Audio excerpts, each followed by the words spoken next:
மகாத்மா காந்தி தேசிய ஊரக வேலைவாய்ப்பு திட்டத்தோட பேரை மாத்தி விபிஜி ராம் அப்படின்னு கொண்டு வராங்க. ஆத்தி நம்ம தாவக்க அமைச்சருக்கு எம்பிட்டு கோவம் வருது பார்த்தீங்களா? அவர் சொல்றது உண்மைதாங்க. இந்தியா என்பது ஒரு கூட்டு குடும்பங்க. இங்க ஒவ்வொரு மாநிலத்திலும் ஒவ்வொரு மொழி பேசிட்டு இருக்கும் பொழுது உங்க சமஸ்கிருதத்தை நீங்க இங்க உள்ள மாநிலங்கள் மீது திணிச்சிங்க அப்படின்னா நாங்க என்ன பார்த்துட்டு சும்மா இருப்போமா? தமிழகத்துல எல்லாம் உங்க பருப்பு வேகாது அப்படின்னு நம்ம தாவக்க அமைச்சர் அருண்ராஜ் எச்சரிக்கை கொடுத்திருக்கிறாரு மத்திய அரசுக்கு. இது தேர்தல் பிரச்சாரத்துல பேசினது. அவர் சொன்ன மாதிரி ஐபிசி அந்த பெயரை இன்னைக்கு மாத்திட்டாங்க. இந்திய தண்டனை சட்டம் அப்படி இருந்த பெயரை 2024 மத்திய அரசு பாரதிய நியாய சங்கீதா பிஎன்எஸ் புதிய குற்றவியல் நடைமுறை சட்டம் அப்படின்னு மாத்திட்டாங்க. நீங்க போலீஸ் ஸ்டேஷன்ல போயிட்டு ஒரு வழக்கு கொடுக்கணும் அப்படின்னா ஐபிசி கீழே கொடுக்க முடியாது. பிஎன்எஸ் கீழே தான் நீங்க வழக்கு பதிவு பண்ணணும். அதே மாதிரிங்க 100 நாட்கள் வேலைவாய்ப்பு திட்டம் என்பது தமிழகத்தை பொறுத்த வரைக்கும் 2006 காலகட்டத்தில் மத்தியில் இருந்த காங்கிரஸ் தேசிய ஊரக வேலைவாய்ப்பு திட்டம் அப்படின்னு ஒரு திட்டத்தை அறிமுகப்படுத்தினாங்க. 100 நாட்கள் கிராமத்தில் இருக்கக்கூடிய பெண்களுக்கு வேலை வாய்ப்பை கொடுத்தாங்க. கிராமத்துடைய மேம்பாட்டுக்காகவும் பெண்களுடைய சுய சம்பாத்தியத்துக்காகவும் இந்த திட்டத்தை மத்திய அரசு அறிமுகப்படுத்தினாங்க. 2009 காலகட்டத்தில் மகாத்மா காந்தி தேசிய ஊரக வேலைவாய்ப்பு திட்டம் அப்படின்னு பெயர் மாற்றி மத்திய அரசு பாதி நிதி, மாநில அரசு பாதி நிதி 2 பேரும் ஷேர் பண்ணி இந்த திட்டத்தை நடைமுறைப்படுத்திட்டு இருந்தாங்க. ஆனால் இப்ப மத்திய அரசு 40% கொடுத்தா போதும், மாநில அரசு 60% கொடுக்கணும். அதைத்தான் அமைச்சர் கண்டனமா தெரிவிச்சுட்டு இருக்கிறாரு. பாஜக அரசு தேர்தல் பிரச்சாரத்துல சொல்லியிருந்தாங்க 100 நாட்கள் வேலைவாய்ப்பு திட்டம் என்பது 125 நாட்களாக மாற்றப்படும். அவங்க சொன்ன மாதிரியே 100 நாட்கள் வேலைவாய்ப்பு திட்டம் என்பது இன்னைக்கு 125 நாட்கள் வேலைவாய்ப்பு திட்டமாக மாறி காங்கிரஸ் கொண்டு வந்த இந்த திட்டத்துக்கு மேல பாஜக அரசு ஸ்டிக்கர் ஒட்டி அந்த பெயரையும் மாத்தி இருக்கிறாங்க. மகாத்மா காந்தி தேசிய ஊரக வேலைவாய்ப்பு திட்டம் அந்த பெயரை இன்னைக்கு விபிஜி ராம்ஜி அப்படின்னு பெயர் மாற்றி தமிழக அரசு அரசாணை வெளியிட்டு இருக்குது. ஏங்க நம்ம அமைச்சர் அருண்ராஜ் தானங்க எதிர்த்தாரு, இப்ப எப்படிங்க அவங்க ஏத்துக்கிட்டு இந்த அரசாணை வெளியிட்டாங்க அப்படின்னு கேட்டீங்கன்னா அது தேர்தல் பிரச்சாரத்துல பேசுனதுங்க. ஆளுங்கட்சி ஆன பிறகு எப்படிங்க மத்திய அரசை நம்ம எதிர்க்க முடியும்? ஏற்கனவே சட்டமன்றத்துல தேசிய கீதத்தை 2 முறை இல்ல 20 முறை கூட நாங்க பாடுவோம் அப்படின்னு சபாநாயகர் சொன்னார்ல, அதெல்லாம் ஒரு மரபும் கிடையாது அப்படின்னு சொன்னாரு. அது போக சிஎம் சார் என்ன சொன்னாப்லன்னா மத்திய அரசை எப்போதும் எதிர்க்கணும் அப்படின்ற அவசியம்லாம் கிடையாது. நாங்க இணக்கமா போயிட்டு மாநிலத்துக்கு தேவையான மக்களுக்கு தேவையான நலத்திட்டங்களை வாங்க போறோம்னு சிஎம் சார் பேசினதுனால ஆளுங்கட்சியாக இருக்கக்கூடிய டிவிக்கு அன்னைக்கு எதிர்த்தாங்க. இன்னைக்கு அதே ஆளுங்கட்சி அரசாணை வெளியிட்டு இருக்கிறாங்க.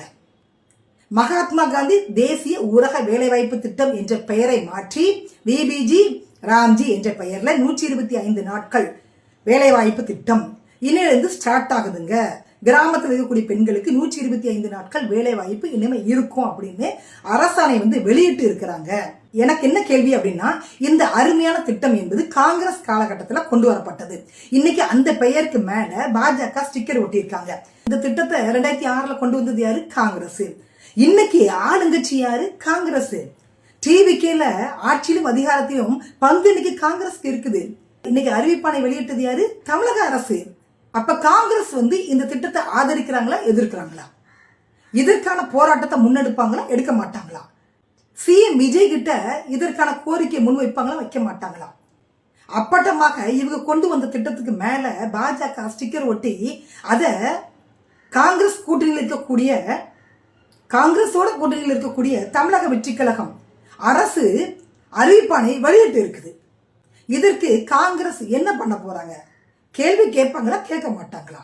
அதுவும் போக அன்னைக்கு எதிர்த்தீங்க நீங்க, இன்னைக்கு நீங்க ஆதரிச்சிருக்கீங்க. தேசிய கீதத்துல ஆரம்பிச்ச உங்களோட இணக்கம் என்பது எங்க போய் முடிய போகுது அப்படின்னு பொதுமக்கள் கேட்கிறாங்க. அதே மாதிரி நாளைக்கு மும்மொழி கொள்கையை திணிச்சாங்கன்னா ஏத்துப்பீங்களா? புதிய கல்விக் கொள்கையை திணிச்சாங்கன்னா ஏத்துப்பீங்களா? பரந்தூர்ல விமான நிலையம் அதற்கான வேலையெல்லாம் நடந்துட்டு இருக்குது. தமிழக அரசு ஏத்துப்பாங்களா? இதை டிவிகே அரசு இதை ஏத்துப்பாங்களா? ஸ்டெர்லைட் ஆதரிப்பீங்களா? நீங்க அனல்மின் நிலையம், அணுமின் நிலையம், இந்த மாதிரி ஏகப்பட்ட திட்டங்களை மத்திய அரசு நம்ம மாநிலத்துக்கு கொண்டு வர பாக்குறாங்க. அதெல்லாம் டிவிக்கு அரசாங்கம் எதிர்க்குமா, ஏற்குமா? இதுதான் நம்மளுடைய கேள்வி. அதனால இந்த அறிவிப்பானை வெளியிட்டது அமைச்சர் அருண்ராஜுக்கு தெரியுமா தெரியாதா எனக்கு தெரியல. ஒருவேளை தெரியல அப்படின்னா இந்த வீடியோ பார்க்கக்கூடிய நீங்க கொண்டு போய் தயவு செய்து சேர்த்துடுங்க. ஆக மொத்தத்துல தமிழகத்தில் நடக்கக்கூடிய ஆட்சி டிவிக்கு ஆட்சி இல்லைங்க, பாஜக ஆட்சி தான் நடந்துட்டு இருக்குது இங்க.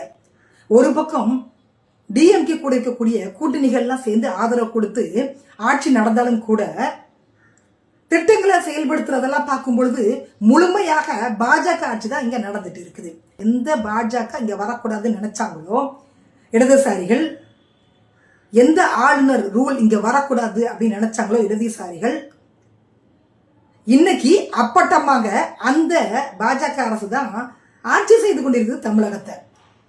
கவர்னர் தான் இங்க ஆட்சி செய்து கொண்டிருக்கிறார் தமிழகத்தை. இதை நாம கூட்டணி கட்சிகளுக்கும் தெரியப்படுத்தணும்.